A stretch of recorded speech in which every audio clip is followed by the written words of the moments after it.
pronto.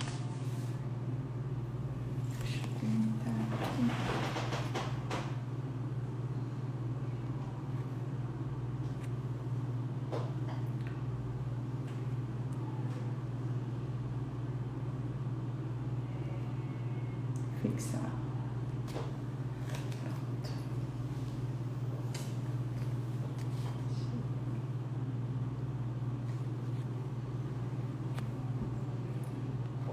Ai, que legal.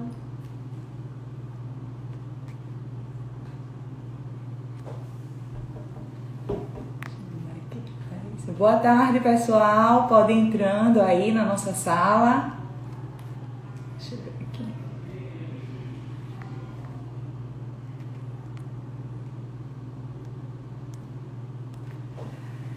Esperar o doutor Gustavo se aproximar. Já conseguimos aí fixar o nosso tema. Doutor Gustavo já acenou aqui para mim. Solicite aí, doutor Gustavo, por favor.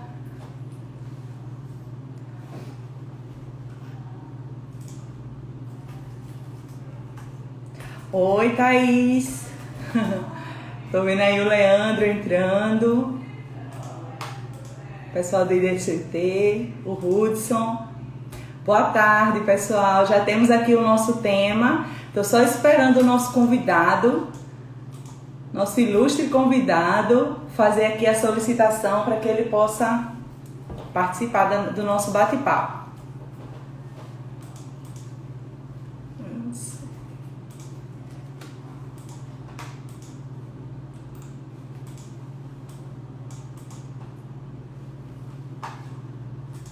Doutor Gustavo, me ouve?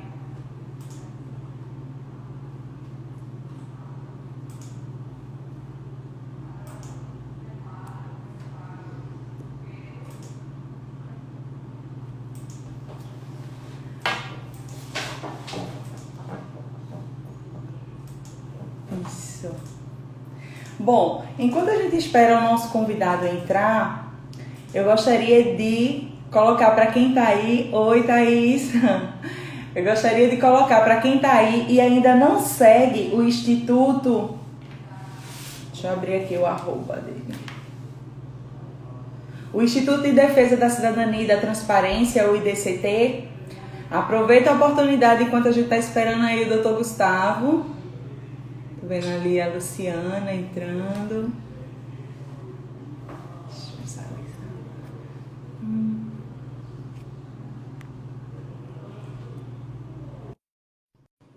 Deixa eu ver agora.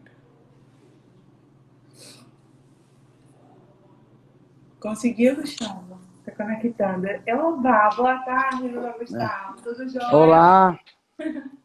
Como vai? Tudo bem? Tudo bem, seja bem-vindo. Tá Muito vendo obrigado. bem? Tá ouvindo bem? Estou ouvindo bem. Vocês estão me bem-vindo. vendo bem também? Sim. Só Tá agora ouvindo que a bem? internet...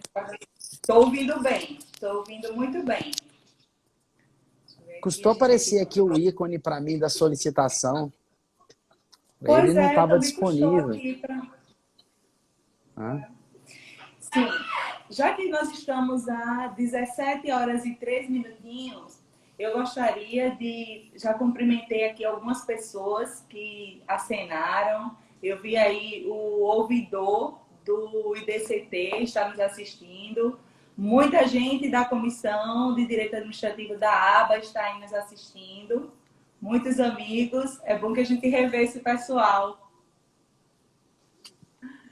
muito bem. Doutor Gustavo, eu estava dando uma lida no seu currículo e pós-doutor pela Universidade Nova de Lisboa, doutor e mestre em Direito Público pela PUC, especialista em controle externo de contas públicas, presidente do Instituto de Defesa da Cidadania e da Transparência. Escolhi esses tópicos para apresentar para quem está agora nos assistindo, porque por esses tópicos eu já vejo que o tema que a gente vai tratar aqui hoje é uma paixão sua, de tanto que eu vi aqui artigos, né? Mestre nesse segmento. Eu disse, então, quando a gente soltar aqui o tema, vai esgotar o tempo, mas não vai esgotar o tema. Então, aqui assinando para a gente, o professor Armando está aqui assinando. E aí eu vou pedir licença, né, ter a ousadia de lhe apresentar. Seja muito bem-vindo com esse currículo extenso. Sabendo da nossa temática de hoje, nós recebemos algumas perguntas. Eu selecionei aqui umas 5 perguntas. Mas aí o senhor fique muito à vontade, esse espaço aqui é do senhor. Faça todas as suas considerações. E aí, quando for pertinente, dentro das suas considerações, eu faço as colocações que a gente tem para fazer. Tá bom? Perfeito. Muito bem. Eu quero agradecer, né, essa oportunidade, né, de estar aqui junto com vocês da ABA, né, uma associação aí que congrega tantos advogados, tantos profissionais do direito, tantos operadores, né?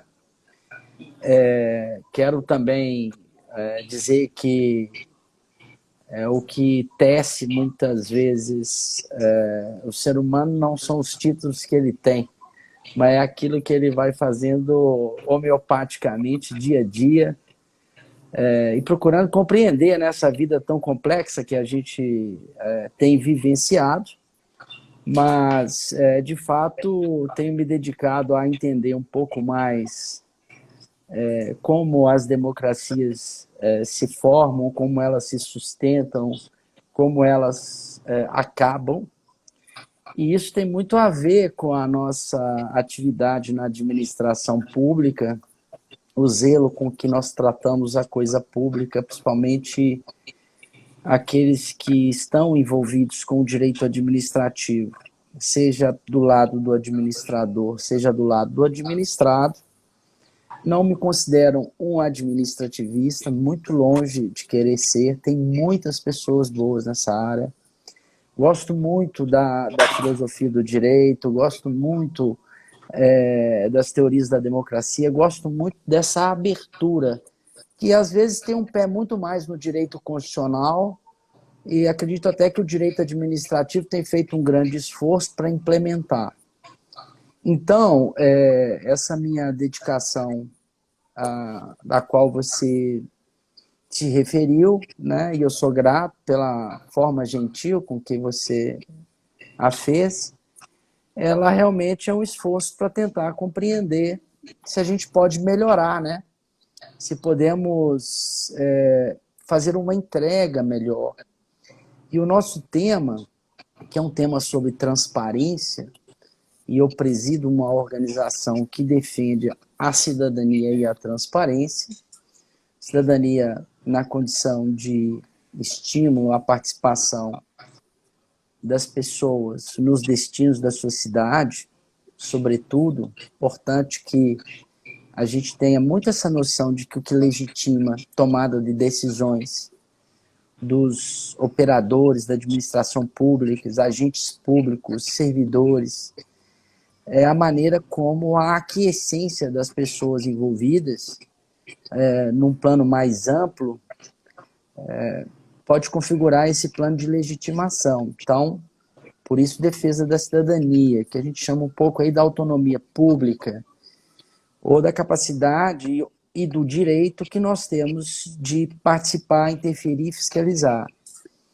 E transparência, que seria dizer um pouco sobre a transparência do ponto de vista normativo, que é aquela que está disposta na Constituição Federal e nas leis que regulamentam, seria uma transparência ativa, Lei Complementar 131 de 2009, que determina que tanto as receitas e as despesas precisam estar disponíveis de forma ordinária, de ofício, pela administração pública, e a transparência passiva, que seria a possibilidade que o cidadão tem, qualquer pessoa, qualquer organização, de solicitar informações à administração pública. A transparência do ponto de vista ético seria muito mais no aspecto normativo da moral, que tem por objetivo fazer com que nós, do ponto de vista do sujeito moral, sejamos capazes de manter as nossas relações de modo que a gente possa transparecer nos vínculos que nós fazemos ao longo da vida, mas nós não podemos também separar a ideia de que a transparência por regra ou por determinação, mas há também a questão da exceção. E há também uma área da transparência da qual a gente tem confundido muito, que é o nosso excesso de exibição, somente em tempos de democracia digital, de redes sociais e mídias sociais, que faz com que as pessoas confundam transparência com um excesso de exposição de privacidade, que está muito longe do conceito de transparência. Então, assim, há uma delimitação do âmbito do assunto que talvez o nosso tema aí pretende abordar. Gustavo, eu estou bem confortável hoje nessa posição, porque eu posso te chamar de doutor, de professor e de presidente. Né? Pois é. Toda essa sua fala aí posso considerar como uma introdução, e eu queria já pegar essa tua fala para dentro de um contexto, né? Você falou aí tanto da Constituição e todo o arcabouço. Nós temos um grande arcabouço jurídico que hoje pode abraçar essa nossa temática. Vamos colocar esse contexto de hoje, incluído no princípio de república que ele está, e vamos delimitar, para quem está nos ouvindo, a posição do Estado justamente frente à transparência ativa. E, na sequência, a gente pode comentar, eu até separei aqui o Estatuto de Direitos e Defesas do Usuário de Serviço Público, para que no final a gente possa ainda adentrar nele. Claro. E a gente agora, nesse momento, acho que seria bacana a gente fazer um apanhado dentro desse arcabouço jurídico, desse conceito ligado à República, e para a gente pontuar logo de início a posição do Estado em relação à transparência ativa. Bom, nós temos toda a nossa história, ela pode iniciar com a nossa Constituição de 1988. Constituição democrática que procurou reorganizar o nosso Estado frente a um passado autoritário que nós vivenciamos. Nossa Constituição é uma Constituição analítica, bem ampla, trata de diversos temas. E apenas em 1998, com a emenda constitucional número 19, que foi inserido o parágrafo 3º do artigo 37 da Constituição, eu diria que foi assim, extremamente importante, fundamental, medida que você permite que o cidadão possa,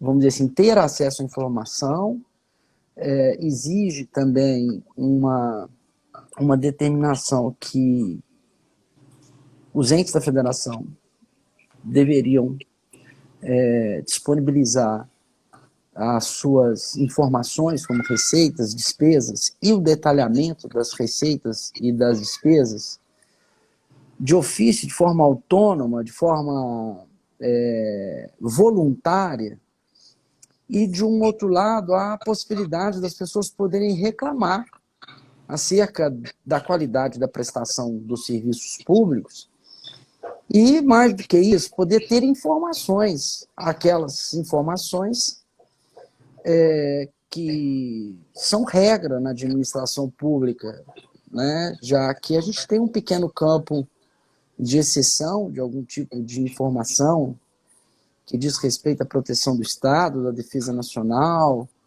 e de alguns pontos que o legislador resguardou, né, a título de, vamos dizer assim, de proteção. Então, a partir da emenda 19, nós ficamos aguardando aí muitos anos uma regulamentação, de maneira que a gente pudesse aplicar de forma mais efetiva, já que o brasileiro não tem vamos dizer assim, uma cultura de aplicar a Constituição de ofício, né? Não considera muito a normatividade da Constitucional.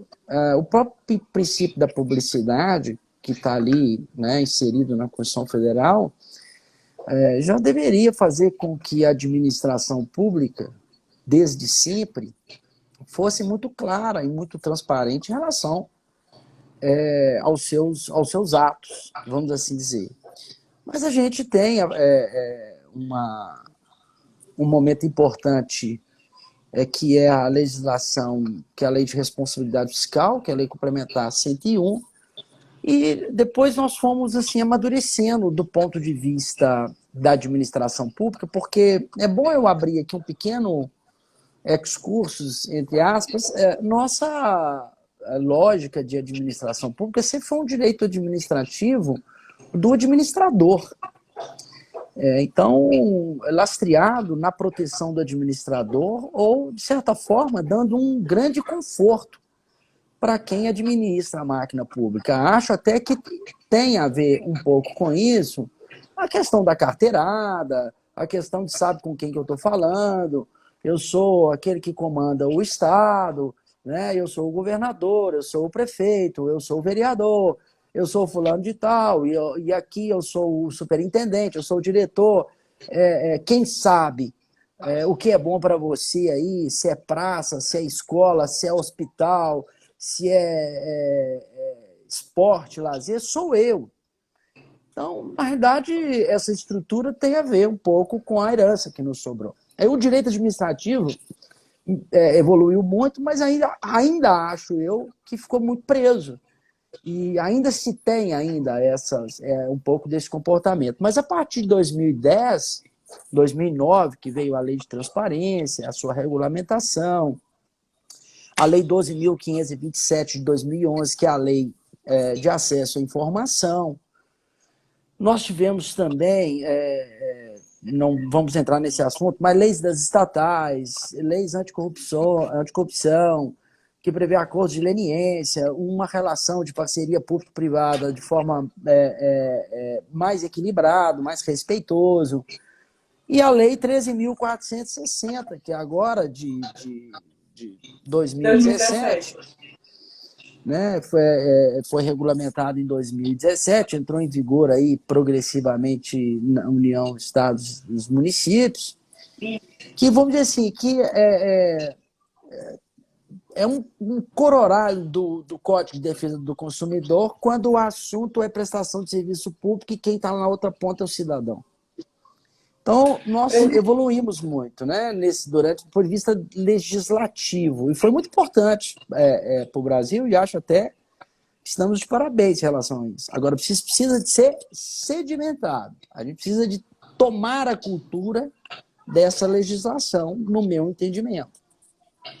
Presidente, só para a gente fazer uma linha do tempo, e aí também eu já vou fazer uma consideração dentro dessa sua fala, nós temos na Constituição, chamada Constituição Cidadã, já temos lá amparado no artigo 5º, que o artigo 5º é uma Constituição dentro da Constituição. E lá claro. ele traz esse amparo da informação. Temos no artigo 37. Nesse caminhar, até a data de hoje, que aqui não vale a gente fazer nenhuma comparação ao caso concreto, a gente não vai fazer isso, mas nesse caminhar nós já tivemos 3 outras legislações que vêm reforçar o que a Constituição já trouxe previsto. Nós temos a Lei de Transparência, né? E dentro dessa sua fala aí da carteirada, da autoridade, de como se colocar, um ledo engano, porque nada mais são essas pessoas do que funcionários do povo. São servidores do povo. É o povo quem paga o imposto. Eles estão ali para prestar o melhor serviço ao povo. E a transparência ativa, ela tem que ser sempre a regra e não a exceção. Quando o cidadão vai solicitar uma informação ao Estado, e aí a gente já coloca dentro de um contexto da transparência passiva, e ali, aquela solicitação que o cidadão faz, ele não interfere em direitos individuais, a gente agora, acho que no estado de São Paulo, eles prevêem 20 dias para que o processo possa ter respostas, enfim. E aí a gente vai caminhando. Aonde eu quero chegar com essa colocação? Nós temos previsão legal, nós temos um trabalho fantástico das ouvidorias, nós temos conselhos, nós temos controle externo, nós temos todo um aparato. Seria, então, a resposta para essa nossa discussão de hoje uma mudança de cultura? Porque, na prática, numa visão geral, o que é que você pode opinar do andamento da gestão pública para essa transparência ativa? Eu Não diria quero nem que entrar na questão da pandemia, né? Porque isso aqui é um parênteses dentro desse universo que a gente está discutindo hoje. Mas os sítios eletrônicos que hoje está se batendo muito em cima por conta da pandemia, em 2018, em 2017 a gente não tinha. Muitas situações que devem servir de regra para a gestão pública ainda não está sendo efetivado, em linhas gerais.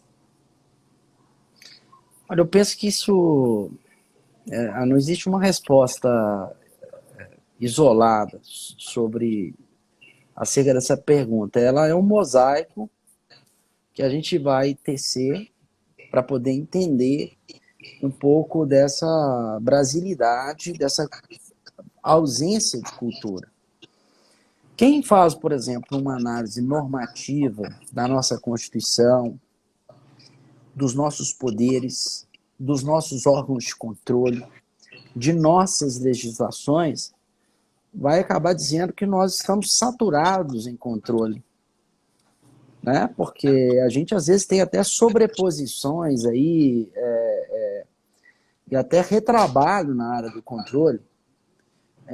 Não quero menosprezar a importância de tribunais de contas, Ministério Público de Contas, Controladoria Geral da União, Polícia Federal, Polícia dos Estados, controladorias dos estados, ouvidorias, as 4 macrofunções do controle, que está muito bem definida hoje, como transparência e prevenção da corrupção, auditoria, correição e ouvidoria.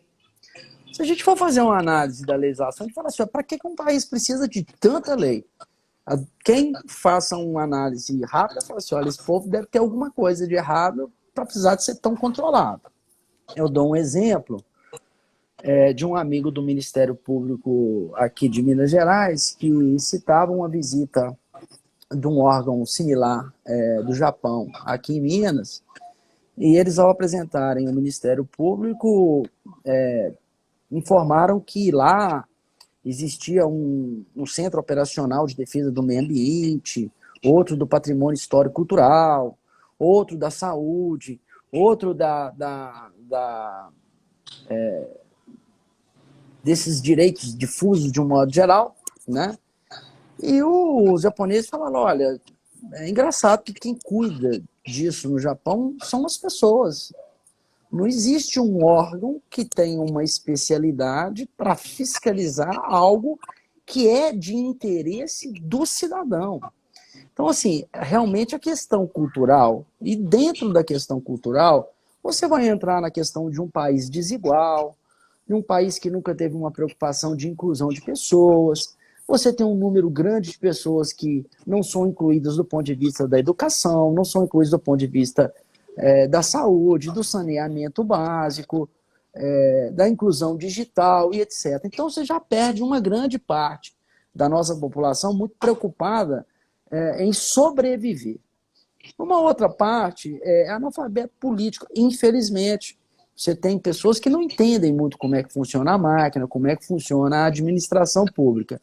Então resta um grupo pequeno, às vezes, de pessoas, num país continental como o nosso, e isso faz com que a nossa cultura fique retardada ao longo do tempo. A gente acho até que neste momento de mais smartphone, de mais redes sociais, nós estamos, ainda que de uma maneira meio atrapalhada, meio confusa, cheio de brigas e contrapontos, indo para um novo momento da nossa cidadania, da nossa participação, da nossa crítica política. Acho que o tempo vai nos dar condições de passar, vamos dizer assim, assimilar melhor essas legislações e essa forma democrática que nós podemos ser na condição de cidadãos, né, aqueles que contribuem, que pagam a conta.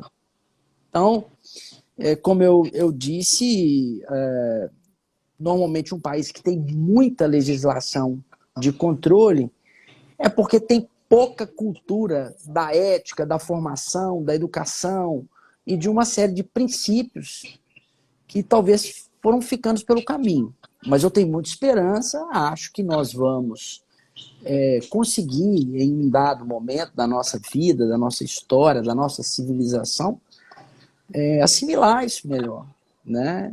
E, portanto, eu acho que a função hoje desses trabalhos, como das organizações não governamental, como é o caso da ABA, como é o caso do IDCT, como é o caso de outras organizações, as próprias organizações profissionais como a OAB, CRA, dentre tantas que têm feito um papel importante, possa fazer com que isso seja melhor disseminado e o que nós temos que fazer é estimular as pessoas a participar, porque isso é educação para a cidadania, sobretudo, né? Então, assim, é uma resposta que a gente vai pegando um pouquinho de cada parte e vai tentando justificar, mas eu acho que do ponto de vista legislativo, mesmo que a gente tenha alguma saturação, como eu havia dito, muito bem fazer, acho que seja assim. Eu acho que a gente não tem que inventar mais lei, eu acho que nós temos que cumprir as que existem.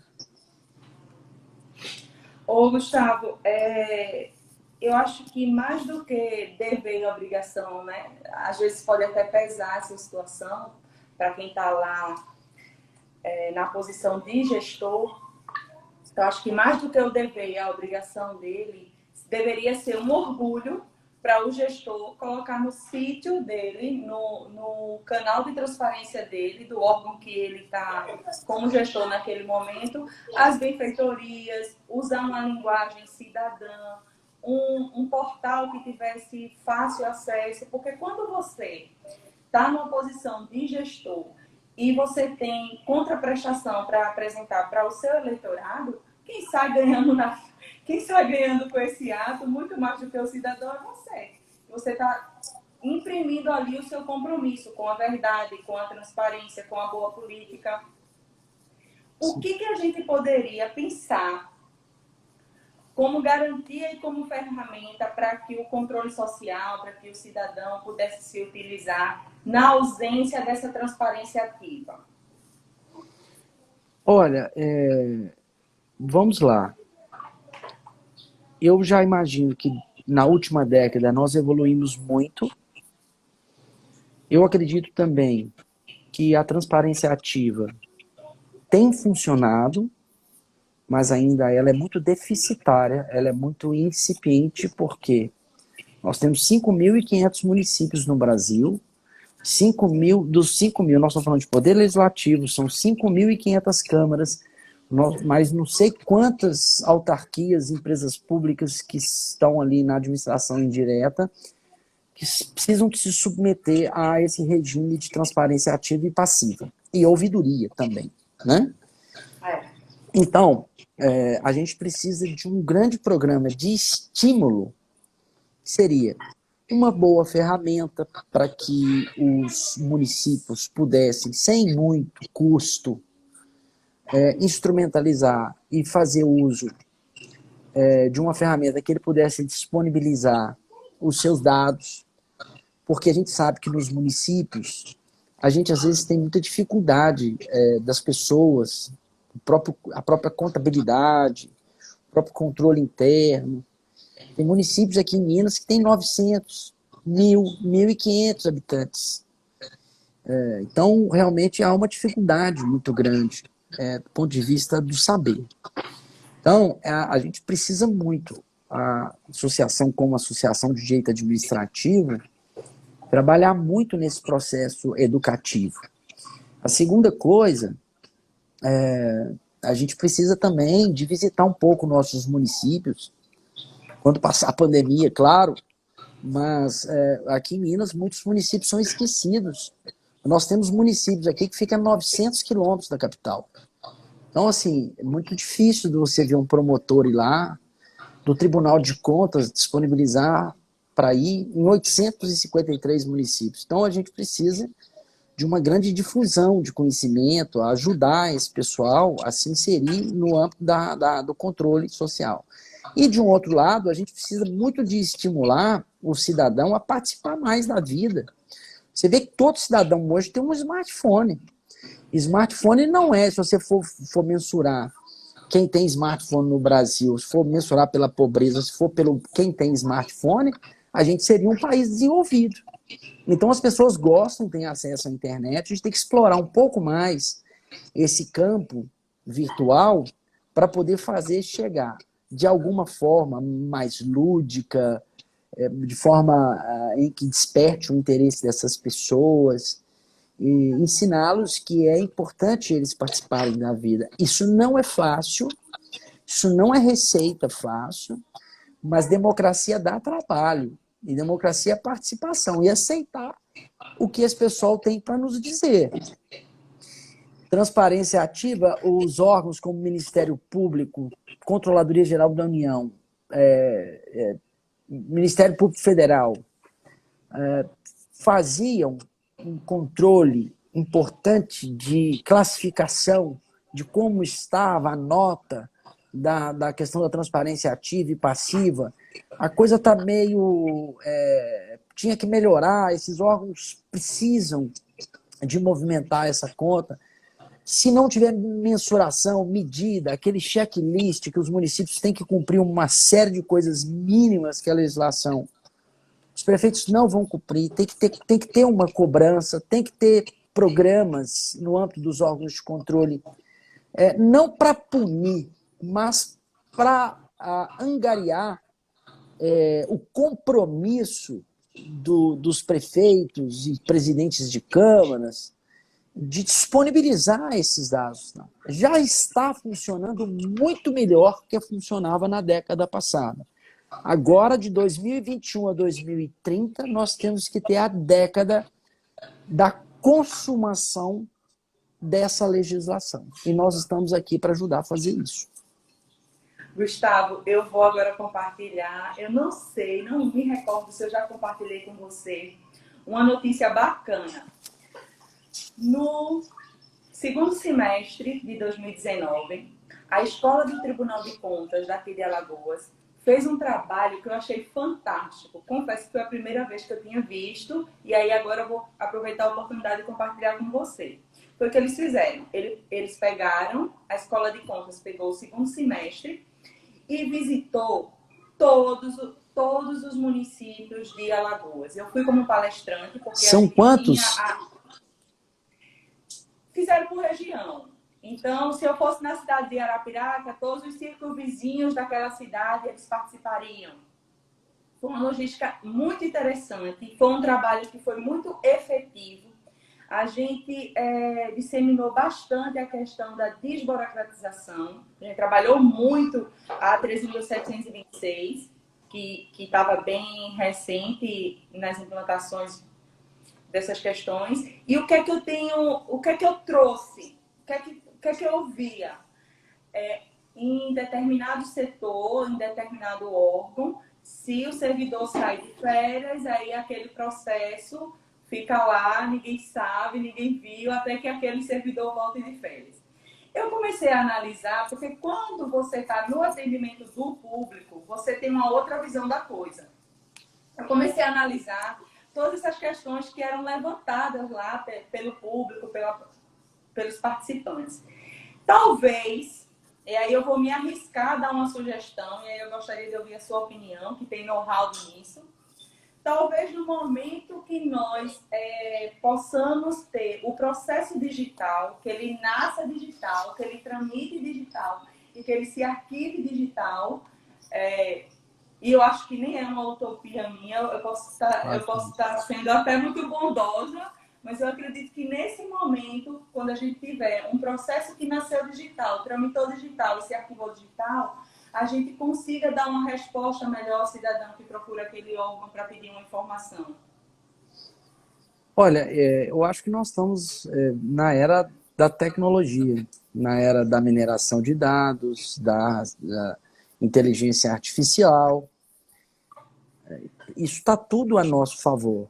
Não chega para todos imediatamente, mas tem chegado na administração pública, e a administração pública já tem feito uso das ferramentas tecnológicas de maneira a melhorar a atividade, a eficiência na administração pública. Quando a gente fala de tribunais de contas, eu já fui diretor da escola do tribunal aqui de Minas Gerais, local em que aprendi muito e andei também muito pelo interior de Minas.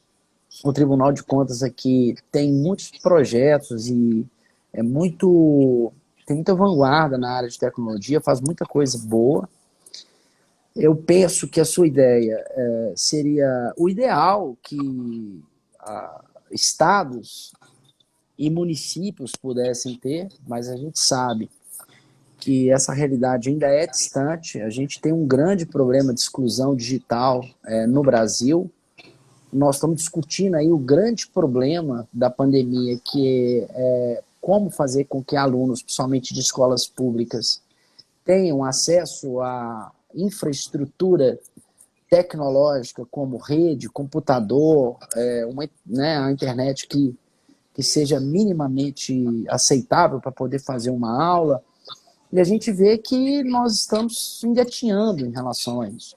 Mas eu acho que nós não podemos perder de vista a questão da tecnologia, porque ela veio para ficar, ela é constitutiva da vida contemporânea, e é necessário que realmente a gente crie instrumentos, os mais simples possíveis, para que a gente tenha condições de que a vida nas localidades possa estar mais perto do mundo globalizado, do mundo, ou seja, uma visão global, mas voltada para o espaço local. Portanto, são várias possibilidades que nós temos. Nós temos um universo muito grande de instrumentos, plataformas, muitas que já existem, muitas que serão criadas no futuro, porque não tem volta. Não tem volta. A questão da tecnologia, ela nós estamos vivendo, mas ela é o futuro.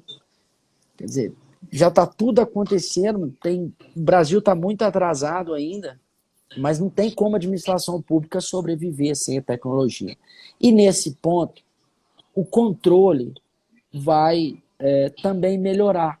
Por exemplo, o sistema de contas públicas aqui, o SICOM, por exemplo, do Tribunal de Contas, e um projeto Suricato que tem aqui, que faz uma série de cruzamentos de contas, ele já consegue, vamos dizer assim, fazer uma mineração de dados incrível e fazer a análise das contas de maneira muito mais rápida. Antigamente, o Tribunal de Contas chegava um caminhão de papel de cada município, não tinha nem onde colocar. Tinha que alugar galpões e galpões e galpões para poder colocar esse material. Isso não existe mais. Então, a gente já vê que tem uma evolução importante na área da gestão, e quem ganha com isso é o cidadão lá na ponta. E isso é importante a gente esclarecer para as pessoas. Então, processos eletrônicos já é uma realidade nos tribunais de justiça e etc. Daqui a pouco os processos físicos vão acabar. O PJE, né, os advogados estão acostumados aí, já é algo que está sendo um desassossego para os donos de salas de loja, para aqui a locação para advogado. Porque elas estão ficando vazias, porque os advogados estão podendo fazer o trabalho em casa. Não é verdade? Gustavo, então a gente concorda, é verdade. Então a Ué. gente concorda que, como ferramenta para essa questão que a gente está discutindo hoje, seria a questão da informatização, da tecnologia. Não tem E dúvida. a gente vem caminhando e que isso, acredito que Não tem volta. não tem volta. Vai ser um caminho sem volta. Gustavo, me diga uma coisa. Em linhas gerais, qual é a sua percepção? E aí a sua percepção técnica e a sua percepção de quem... Hoje você está na ouvidoria ainda? Tô como ouvidor da Prefeitura de Belo Horizonte. Tá. Se você não quiser dar a sua percepção pessoal, você dá em linhas gerais. Como que a gestão pública tem compreendido a questão da transparência ativa? Você entende que a gestão pública tem caminhado de mãos dadas nesse sentido ou ainda existe uma resistência por conta da questão da dificuldade da logística, da questão da dificuldade de um sítio eletrônico satisfatório? Eu acho que evoluiu muito, eu acho que está evoluindo, eu acho que vai evoluir mais. Existem os bons administradores que são resistentes à transparência ativa, existem os bons que são defensores. Existem aqueles que ainda entram para a administração pública para se beneficiar. Existem aqueles que têm espírito público. Então, quem normalmente tem más intenções não querem transparência ativa. Quem tem boas intenções não se preocupa com isso, vê que isso é importante, isso inclusive vira uma publicidade, uma propaganda positiva para as ações que são feitas. Então, vejo assim, aí você tem, na União, a gente tem hoje uma estrutura muito bem feita, que é capitaneada pela CGU e os seus técnicos, são pessoas muito boas. Excelente. E quando a CGU ela ganhou mais musculatura, mais capilaridade, o controle melhorou no Brasil como um todo, não tenho a menor dúvida. Verdade. Quando os auditores também passaram a ocupar, por exemplo, várias ouvidorias no sistema federal, as ouvidorias melhoraram consideravelmente a sua estrutura, a sua legislação, o seu comportamento.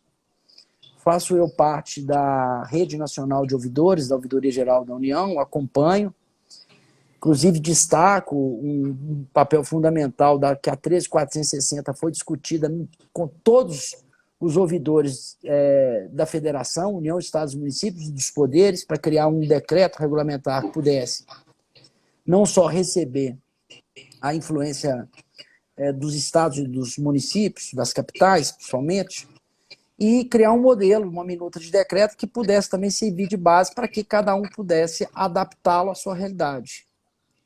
Então, eu vejo como uma estrada sem volta também, que mesmo aqueles que porventura têm algum tipo de oposição ou queira atrasar o processo de transparência ativa, não conseguirá fazê-lo, não tem jeito. E nós vamos ver isso na próxima legislatura dos municípios. Em 2021, nós teremos, pode ter a mais absoluta certeza, vai ser os mandatos da transparência e vai ser o mandato das ouvidorias. Controle interno, que já é hoje exigido pelos tribunais de contas, inclusive com penalização para o controlador, ele passa a ser uma ferramenta de benefício. Hoje a gente trabalha muito o conceito do benefício do controle. O que o controle consegue, com a sua atuação, principalmente preventiva, economizar em termos de recursos públicos para a administração. Se entrar no site da Prefeitura de Belo Horizonte aqui, a gente vai ver que a atuação do controle evitou que pudesse ocorrer, por exemplo, gastos desnecessários de recursos públicos. Isso é muito divulgado no CONAS e em outras organizações que trabalham com o controle. Então, o trabalho que o CONAS faz também é um trabalho fantástico, porque hoje os controladores eles são muito mais bem preparados. E os órgãos de controle não são mais aqueles órgãos que ficavam incomodando as pessoas e eles colocavam a pior pessoa para poder comandar. Agora não. São professores, são mestres, são doutores, são pessoas que estão pesquisando, que estão linkados com a tecnologia, que conversam em rede no Brasil, que visitam outros países. Portanto, eu acredito muito que nosso futuro é positivo em relação à sua pergunta. Essa é a minha impressão pessoal. Eu concordo com você, mas eu tenho essa mesma impressão, Gustavo. Eu acho que A gente pode até dizer que ainda que os passos poderiam ser mais largos, a gente poderia estar caminhando melhor, mas já é um começo. Agora, eu vi aqui que tem vários operadores do direito entrando e tem vários servidores públicos também aqui entrando que já sinalizaram. Vamos fazer o seguinte, nós dois. Com a lei de transparência, a lei de acesso à informação e o chamado Estatuto do Usuário do Serviço Público, frente à ausência da transparência ativa, tá? Qual a garantia que o cidadão tem? Olha, a gente sabe que quem não cumprir essa legislação está sujeito a estar enquadrado em improbidade administrativa. Sim. Então, a gente precisa de cobrar muito do Ministério Público dos Estados que eles tenham políticas, programas, projetos para não só estimular e depois para fiscalizar, porque essa é uma obrigação do Ministério Público. Então, esse papel é muito importante. Os tribunais de contas também devem, porque eu vou dar aqui uma dica.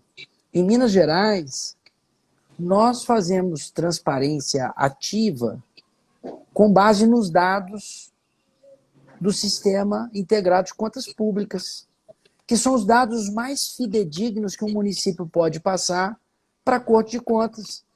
Esses dados são praticamente os mesmos dados que você utiliza para, claro, dentro da metodologia da Lei de Transparência e de Acesso à Informação, disponibilizar para o cidadão. Então, por exemplo, a gente aqui, o Instituto de Defesa da Cidadania e da Transparência, junto com a Associação Brasileira de Ouvidores de Minas Gerais, tem um projeto que chama Portal da Transparência. O associado da Associação Brasileira de Ouvidores, ele recebe gratuitamente essa plataforma. E essa plataforma faz uso dos dados do SICOM do tribunal. Então, aquele arquivo TXT que o contador encaminha para o tribunal, eles encaminham. E a ferramenta é fantástica em termos de uma ferramenta rápida, intuitiva, que o cidadão navega com facilidade. Lá dentro encontra tudo, encontra empenhos, contratos, fornecedores, a receita toda discriminada, a despesa toda discriminada, extrato de editais, de contratos, enfim.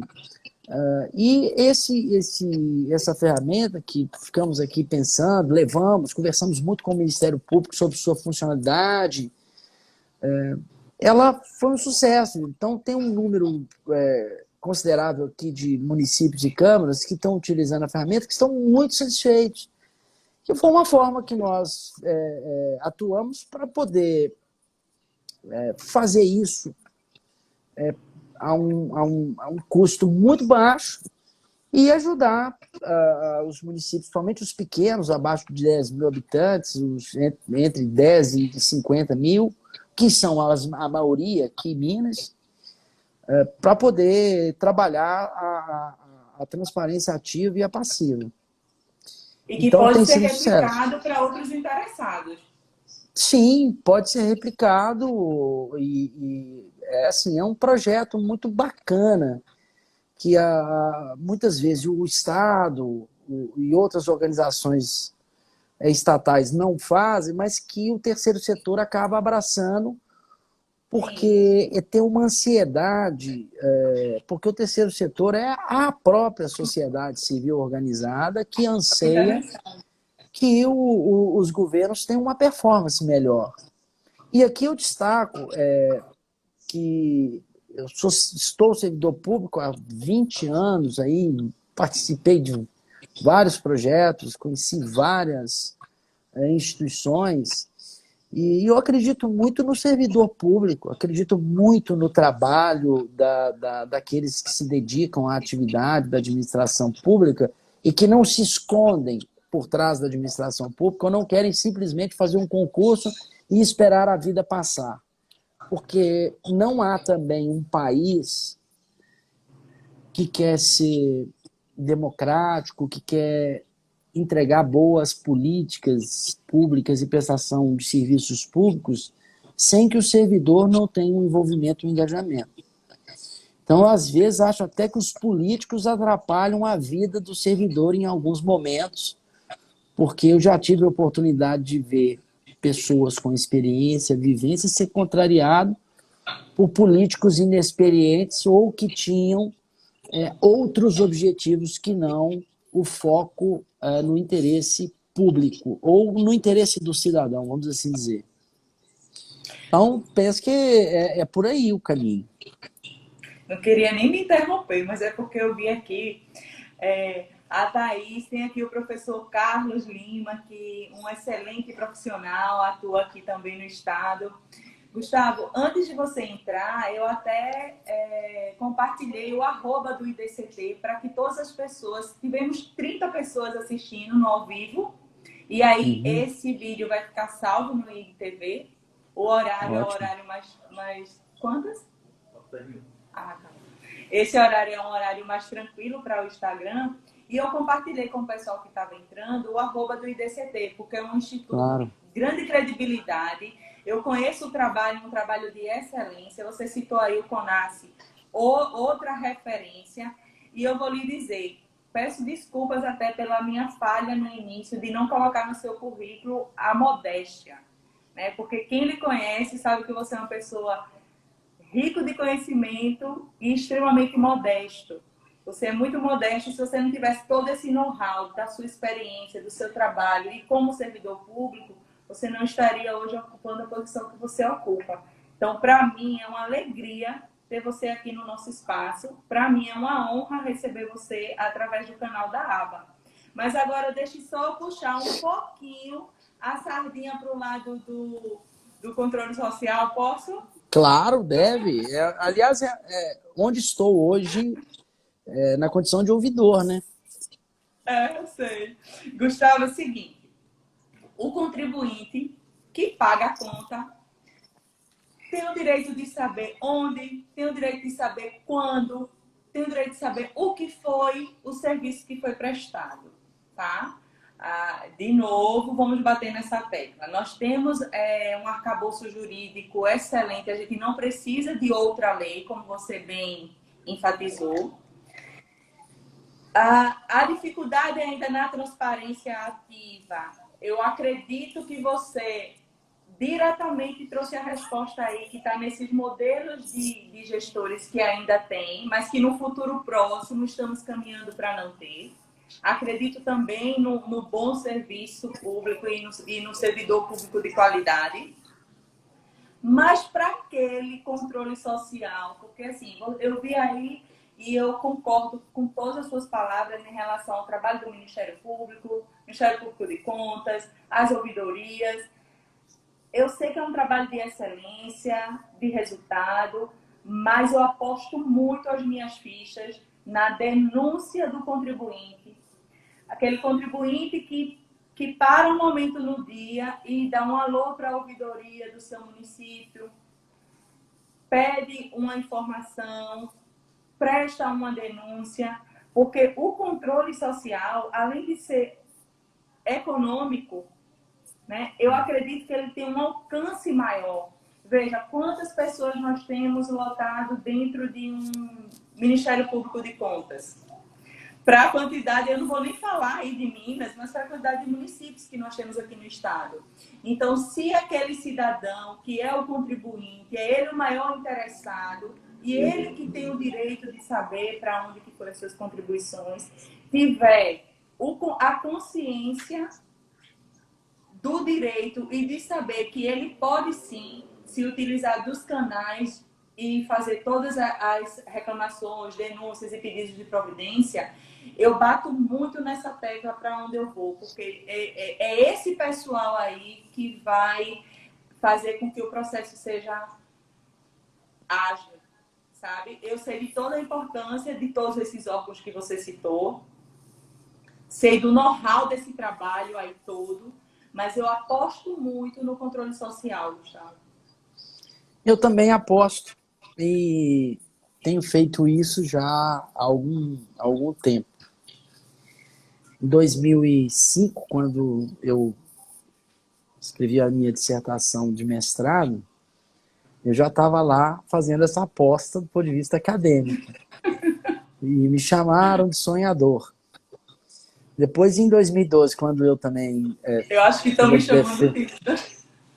fiz a defesa do meu doutorado, eu continuei apostando, só que num âmbito mais amplo, achando que controle social podia ser feito, articulado, por exemplo, com o sistema da ONU, com os blocos, com os países signatários, e uma grande rede informal, ou pode ser institucional, mas com muita informação, muita linguagem envolvida. E eu ainda continuo acreditando nisso, porque somos constituídos na linguagem, vamos dizer assim. Mas eu digo que o grande momento do controle social nasce com a 13.460. E aí eu vou te falar duas coisas que eu reputo como extremamente importantes. Primeiro, a gente precisava de regulamentar as ouvidorias no Brasil, porque a ouvidoria também, e aqui eu vou falar para a Associação Brasileira de Advogados e para as instituições que representam o direito administrativo, que as ouvidorias nunca tiveram espaço dentro das discussões de direito administrativo como macrofunção do controle e nem, eu digo assim, nem nos congressos regionais, nacionais, como também nunca tiveram espaço nos congressos de controle da administração pública. Porque nós estamos acostumados muito com o controle formal, que é da nossa cultura. Sim. Entretanto, a 13.460 ela regulamentou o direito do cidadão de reclamar, como fazer, os prazos e tudo que está envolvido nisso, inclusive incluindo mediação e conciliação. Muito bem, para um país em que a aplicação da Constituição precisa de uma regulamentação detalhada e etc., está aí a regulamentação. Então ninguém pode falar mais que não existe lei, decreto e obrigatoriedade para a União, Estados e municípios. Só que o que acontece? Nós temos, por exemplo, uma legislação como a LGPD, que ela tem um interesse global, porque todo mundo apropria dos dados das pessoas. As pessoas também disponibilizam, né? Aquela transparência que eu falei, que é uma transparência que as pessoas acabam entregando a sua intimidade para as pessoas. Isso talvez seria objeto de uma outra discussão. Portanto, a gente tem isso tudo regulamentado hoje. E nós temos também, e aí muito por força do que a Ouvidoria Geral da União fez nos últimos anos, nos últimos 10 anos, que impactou muito, porque muitas pessoas boas começaram a assumir as ouvidorias.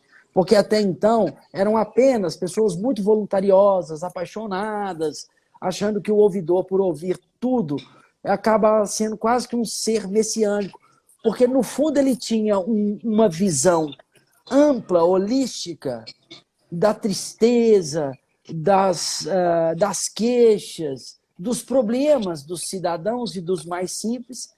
Ele se via numa situação bastante emblemática, que é: eu sei do problema de todo mundo, vou tentar resolver. E, de forma até muito lúdica, ir atrás da solução dos problemas e etc. Hoje a atividade se profissionalizou. E ouvir as pessoas já passa a entrar numa pauta da nossa cultura, da nossa necessidade, justamente por causa desse processo de evolução da legislação, da nossa democracia, do nosso processo civilizatório. Então, a próxima década vai, claro, ter que instrumentalizar, vai ter que criar instrumentos para viabilizar essa situação, instrumentos práticos. E o controle social, que tem sido gradativamente crescendo no país, vai crescer mais. Eu vou dar um exemplo para você. A ouvidoria de Belo Horizonte tem cerca de 42 mil reclamações por ano. Nós somos um município de 2 milhões e meio de habitantes, mais um entorno da grande BH vai bater ali quase 6 milhões, que está ali, né, relacionado com a prefeitura. Na pandemia, nós tivemos 42 mil em 120 dias. e um tipo de demanda, um tipo de relatório, um tipo de olhar que ajuda muito o gestor. Então, a Prefeitura de Belo Horizonte hoje já convive com a ouvidoria não mais como uma